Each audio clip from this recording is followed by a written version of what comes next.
fait qu'il se retire avant même le tirage au sort, ça prouve bien que c'est,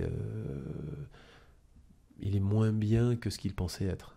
Voilà, donc maintenant, comme moi, vous suivez le tennis depuis longtemps, vous savez que les joueurs français, peut-être encore plus que Roger, sont souvent confrontés à ce genre de choses. On a vu Rafa par le passé qui a eu souvent des pépins physiques, qui a raté des tournois du Grand Chelem, Agassi, enfin tous les anciens joueurs. Roger faisait partie de cette exception, de par, je pense, sa technique extrêmement euh, parfaite, une préparation aussi toujours euh, très soignée, un style de jeu où Roger, lorsqu'il peut gagner des points en 3 frappes de balle, il ne va pas en faire 6 ou 7, là où certains en font 10 ou 12. Ce qui explique sa longévité maintenant.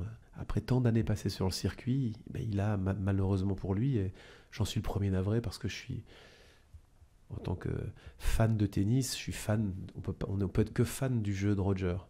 Donc ne pas l'avoir, forcément, on est déçu pour le tournoi.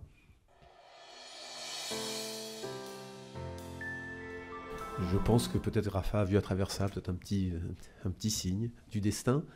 Ça va donner peut-être un tableau effectivement, peut-être un peu plus équilibré, mais je crois qu'aujourd'hui Novak, Rafa ou Andy savaient que Roger était pas très très bien.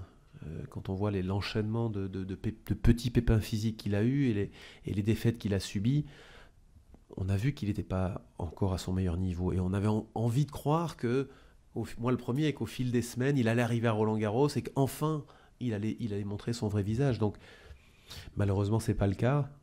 Euh, mais le tableau va être aujourd'hui. Donc, on voit les derniers Master 1000 sur Terre. On a retrouvé quand même plus ou moins un peu les mêmes joueurs tout le temps.